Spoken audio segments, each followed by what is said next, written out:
আশ্রয় কেন্দ্রে ঘর জুড়ে ছড়িয়ে ছিটিয়ে রয়েছে কুকুর বিড়ালের দেহ, চাপ রক্ত। বেহালার ঘটনায় বাড়ছে ধোঁয়াশা। পশুদের আশ্রয়স্থল থেকে উদ্ধার মৃত পচা গলা কুকুর বিড়ালের দেহ। অভিযোগ, বেশ কয়েকদিন ধরে ওই আশ্রয়স্থল থেকে কটু গন্ধ বেরোতে শুরু করেছিল এলাকায়। এই বিষয়ে আশ্রয়স্থলের মালিক কিছু জিজ্ঞাসা করলে বরাবরই এড়িয়ে যেতেন বলে বলেন দাবি স্থানীয়দের। গতকাল রাতে সোমবার ক্ষিপ্ত এক প্রকার জোর করে ঢুকে পড়েন ওই আশ্রয়স্থলের ভেতরে।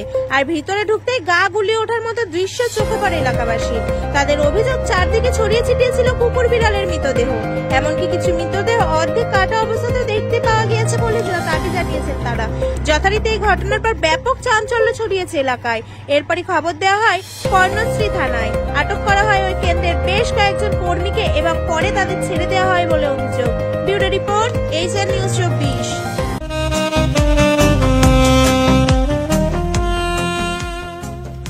সর্বস্তরের ক্রেতা বন্ধুদের শুভ কামনায় বাবা লোকনাথ বাইক পয়েন্ট। আমাদের এখানে যে কোনো কোম্পানির বাইক ক্রয় এবং বিক্রয় করা হয়। অবশ্যই মনে রাখবেন, ফাইন্যান্সের সুব্যবস্থা আছে। প্রোপাইটার দিবাকর দেবনাথ ওরফে বাপি। Mobile number 9002195367। আমাদের ঠিকানা 12 নম্বর জাতীয় সড়ক, শান্তিপুর বাইপাস, পাওয়ার হাউসের নিকট, শান্তিপুর, নদিয়া।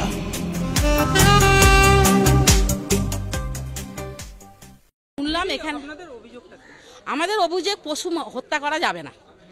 এরা কিভাবে এখানে একটা বাড়ির মধ্যে পশু কুকুর বিড়ালগুলোকে মেরে তাদের মাংসগুলোকে বিক্রি করছিল। এখানে অনেক কিছু পাওয়া গেছে, নাড়ি ভুড়ি যেগুলো পচে গেছে, তার মধ্যে পোকাও বেরিয়েছে। রাস্তা দিয়ে যাওয়ার সময় অনেকে গন্ধ পেত। কিসের গন্ধ তারা ভাবতে বুঝি কোথাও বিড়াল মরে আছে কি ইঁদুর মরে আছে, সেই জন্য তারা সতর্ক হতো না। কিন্তু দিনের পর দিন যখন এটা বেড়ে যায় তখন ওরা লক্ষ্য করে এদের ধরে কি লাভ হলো আমাদের? তাদের তো থানায় দেয়া হলো, ছাড়া পেলো কি করে? এইটা হচ্ছে বিশ্বাস বাড়ি।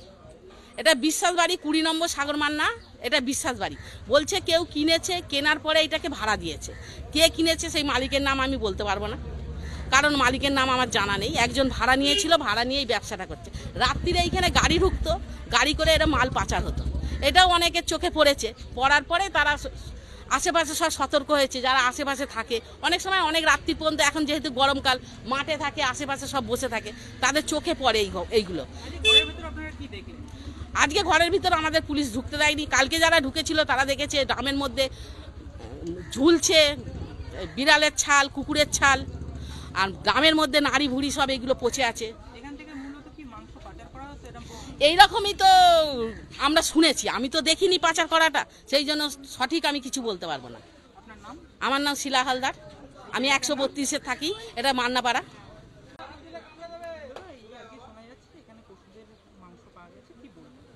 এটা আমাদের পণ্যশ্রী থানার অন্তর্গত 3টে জায়গাতে আজকে নাকি এরকম একটা খবর বেরিয়েছে। কালকে রাত 2টো থেকে এখানে কিছু ছেলেরা যারা একটা সময় বিজেপি করতো, এখন বর্তমান দিনে তৃণমূলটা করে, যে বাড়িতে ঘটনাটা নিয়ে ধরা পড়েছে সেই বাড়িটাও একটা সময় বিজেপির মালিকের ছিল। এখন এটা 3 বছর হয়ে গেছে, সে বিক্রি করে দিচ্ছে। কোনো এক এনজিও নিয়েছে 3 মাস ধরে ভাড়া, সেই এনজিওর আড়ালে এই রকম প্রোগ্রাম করতো। কিন্তু লোকাল পাড়ার মধ্যে এইরকম একটা ঘটনা 3 মাস ধরে চলছে। লোকাল থানা কি করছে? লোকাল থানা কি দেখতে পাচ্ছিল না? না, লোকাল থানা কোনো খবর নেই। এখন তো লোকাল লোকের যা বক্তব্য যে লোকাল থানা এখান থেকে পয়সা করে নিয়ে এইসবগুলোকে চালাচ্ছিল। এই এর মায়ের নাম কি? ও না, সে তো এখন যে আগরওয়াল কেউ একজন নিয়েছে, সে এখন এই বাড়িটার মালিক বর্তমান দিনে। এখন এটার যে অবস্থা হয়েছে, আমরা সামাজিকভাবে বিজেপির যারা কার্যকর্তা এখানে আছে তারা কেউ কোনো রকমভাবে এর সাথে তো জড়িত নয়। আর এখানে কাউন্সিলর এটাকে কাউন্সিলরেরও যেহেতু এখানকার সমস্ত যে বিল্ডিংগুলো হচ্ছে, কাউন্সিলরের পয়সাকে না দিয়ে কোনো কাজ হয় না। কোনো একটা রাস্তার লাইন কাটতে গেলে, জলের লাইন ঢোকাতে গেলে, ইলেকট্রিক ঢুকাতে গেলে, আরও বাউন্ডারি করতে গেলে কাউন্সিলর পয়সা ছাড়া। তাহলে এত বড় একটা ঘটনা হয়ে যাচ্ছে, কাউন্সিলর দীর্ঘদিনের এখানে কাউন্সিলর, তাহলে কাউন্সিলর কী করলো? কাউন্সিলর কিছু দেখলো না বা জানলো না?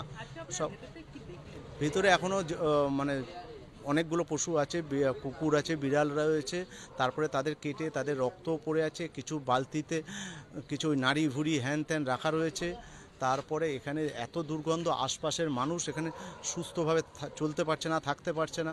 তারা বারবার করে এর খোঁজ খবর করতে গিয়ে তারপরে এরা ধরা পড়েছে। এবার যেসব গাড়ি নিয়ে এরা মুভমেন্ট করে সেই গাড়িগুলোর নাম্বার প্লেট চেঞ্জিং থাকে। এবার এখানকার লোকাল লোকের সাথে কালকে ওরা বেরিয়ে ওখানে লোকাল লোকের সাথেও সমস্যা করেছে এখানকার। তারপরে পুলিশ দুজনকে নাকি গ্রেপ্তার করে নিয়ে গেছে, আবার এক্ষুনি খবর পাচ্ছি যে তাদেরকে নাকি ছেড়েও দিয়েছে। এখন সেটা আমি সঠিক বলতে পারছি না যে ছেড়ে দিয়েছে কিনা, কিন্তু পুলিশ এখান থেকে দুজনকে গ্রেপ্তার করে নিয়ে গেছে। যদি এক্ষুনি পুলিশ ওদেরকে ছেড়ে দেয় তাহলে যে পুলিশ জড়িত তাহলে সেটা পুরোপুরি প্রমাণিত হয়ে যাবে। আর যদি কাজল ভৌমিক, আমি 131-এরই বাসিন্দা, আর এটা 132 নম্বর ওয়ার্ডে হয়েছে, আমাদের একদম পাশাপাশি একদম। এটা আমি বিজেপি রাজ্য কমিটির মেম্বার।